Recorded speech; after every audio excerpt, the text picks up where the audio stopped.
पर मंडी से चुनावी मैदान में उतारे गए हैं विक्रमादित्य। कंगना रनौत के खिलाफ चुनावी मैदान में विक्रमादित्य को कांग्रेस ने उतार दिया है और अपना उम्मीदवार घोषित कर दिया है। इस सीट पर कांग्रेस में असमंजस की आखिर कौन कंगना रनौत के खिलाफ यहां चुनाव लड़ता दिखाई देगा। आखिरकार कांग्रेस ने तय कर दिया है विक्रमादित्य का नाम, जो कि हिमाचल प्रदेश कांग्रेस अध्यक्ष प्रतिभा सिंह के बेटे हैं और ऐसे में उन्होंने भी इस पर प्रतिक्रिया दी है। पार्टी का फैसला है, इसलिए विक्रमादित्य चुनावी मैदान में है। विक्रमादित्य को कांग्रेस ने मंडी लोकसभा सीट से अपना उम्मीदवार घोषित किया है।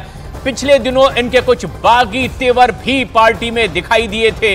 राज्यसभा चुनाव को लेकर के जिस तरह से अफरा तफरी थी, उसके बाद असमंजस की मंडी से कांग्रेस का उम्मीदवार कौन होगा। बीजेपी ने कंगना रनौत को चुनावी मैदान में उतारा, तो अब आखिरकार विक्रमादित्य को अपना प्रत्याशी बनाया है कांग्रेस पार्टी ने, जो कि हिमाचल प्रदेश कांग्रेस अध्यक्ष के बेटे हैं। नीरज हमारे सहयोगी फोन लाइन पर मौजूद हैं। नीरज, आखिरकार विक्रमादित्य पर ही भरोसा जताया गया है, क्या वजह इसकी?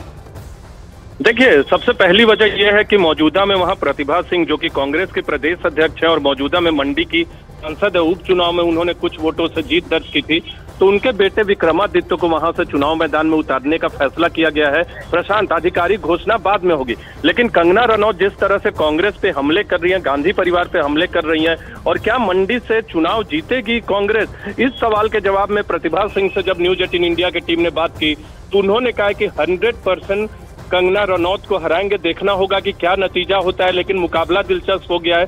विक्रमादित्य जो कि खुद मंत्री हैं सरकार में, तो वहां टक्कर अब एक वीवीआईपी सीट के तौर पे इसे अब माना जाएगा। कंगना रनौत के खड़ा होने से पहले ही से ये वीवीआईपी सीट हो गई है, लेकिन अब विक्रमादित्य और कंगना रनौत के बीच मुकाबला होगा, तो देखना होगा कि कांग्रेस कितनी बड़ी टक्कर बीजेपी को यहाँ दे पाती है। विक्रमादित्य के पास सियासी विरासत है मंडी में, तो वहीं कंगना रनौत नाम भी आज डिस्कशन में आया है, तो वो नाम भी हमने खड़गे जी के समक्ष रखा है और शीघ्र ही वो उसको फाइनल कर देंगे। विक्रमादित्य को लेकर कहा जा रहा है कि वो बीजेपी के चक्कर काट रहे हैं, बीजेपी दफ्तर आप बिना मतलब की बातें अगर पूछेंगे ना तो I have no answer. Kangana कह रही है, हम लोग तो बोलती नहीं, वो जो बोले उसका जवाब मुझे नहीं देना है।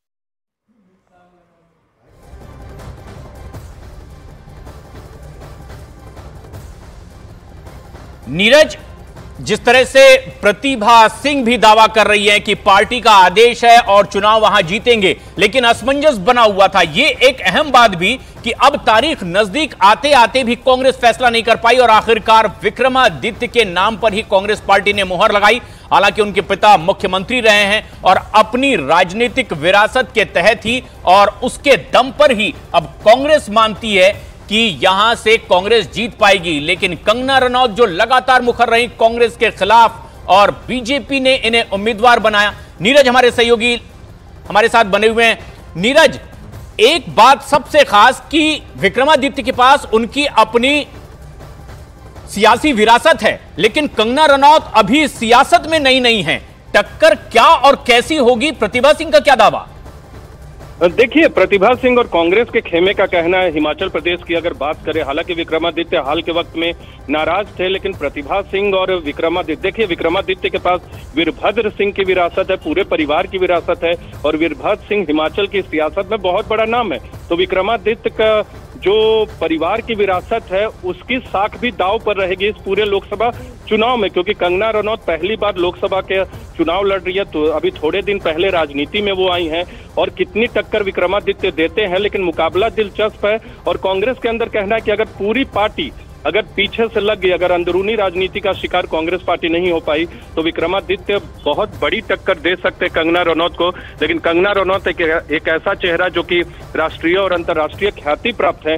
राजनीति में बहुत कुछ होता है, एक तरफ कंगना जमीनी प्रचार में लगी है, तो दूसरी तरफ है एक विरासत वाले चेहरे इस बार चुनाव मैदान में उतरेंगे कंगना के खिलाफ, जहां से उनकी मां सांसद हैं, पार्टी सरकार में है, मौजूदा पार्टी यानी कांग्रेस पार्टी वहां सरकार में है। तो इन तमाम चीजों का विक्रमादित्य को फायदा हो सकता है, लेकिन कंगना रनौत जैसे शख्सियत को, और खासकर ऐसे वक्त में जब देश में मोदी लहर की बात तो बार बार की जा रही है, 400 पार का नारा लगाया जा रहा है और कांग्रेस अभी अपने कमजोर दौर में है, तो क्या हिमालय प्रदेश में, जो कि हिमाचल प्रदेश है, वहां बड़ी टक्कर हिमाचल प्रदेश के मंडी सीट पर दे पाते हैं कि नहीं विक्रमादित्य? लेकिन कांग्रेस की यही सोच है कि विक्रमादित्य कंगना रनौत को टक्कर भी दे सकते हैं और हरा भी सकते हैं।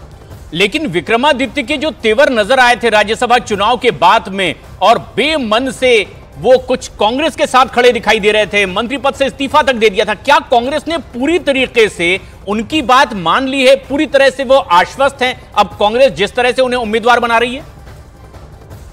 देखिए, एक चीज है कि कांग्रेस की तरफ से वो उन्हें कहा गया कि वो चुनाव मैदान में उतरे। प्रतिभा सिंह मौजूदा में वहां से सांसद हैं, तो उसके बाद या तो प्रतिभा सिंह लड़ती, या ऐसे में जबकि कंगना रनौत वहां से उम्मीदवार है बीजेपी की, तो टक्कर देना था कांग्रेस पार्टी को, इसलिए विक्रमादित्य का नाम है। रही बात नाराजगी की, वो नाराजगी दूर हो चुकी है, लेकिन कांग्रेस और विक्रमादित्य की सबसे बड़ी चुनौती हिमाचल प्रदेश में ये होगी कि अंदरूनी राजनीति जो कांग्रेस के अंदर जो बटी हुई है, कुछ नेता नाराज है जिनमें विक्रमादित्य भी थे, तो उससे निपटना होगा, पूरे संगठन का सहयोग लेना होगा, क्योंकि बड़ी पार्टी और बड़ा चेहरा जब आपके विपक्ष में, एक तरफ कंगना रनौत खुद उम्मीदवार के तौर पे और प्रधानमंत्री मोदी जैसा चेहरा अगर पीएम के तौर पे हो, तो आपकी चुनौती बढ़ जाती है। और विक्रमादित्य को ये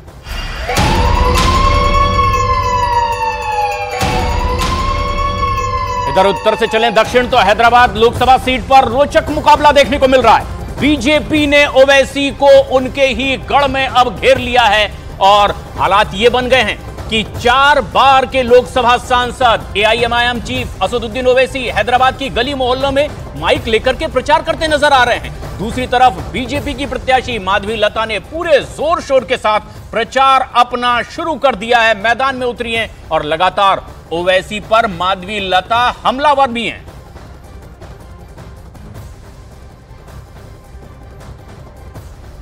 बुजुर्गों से, मां और बहनों से, गई और नौजवानों से 13 मई को मल्लिस कोर्ट देकर कामयाब करिए। पार्लियामेंट का इलेक्शन है, CAA काले कानून के खिलाफ मल्लिस कोर्ट दीजिए।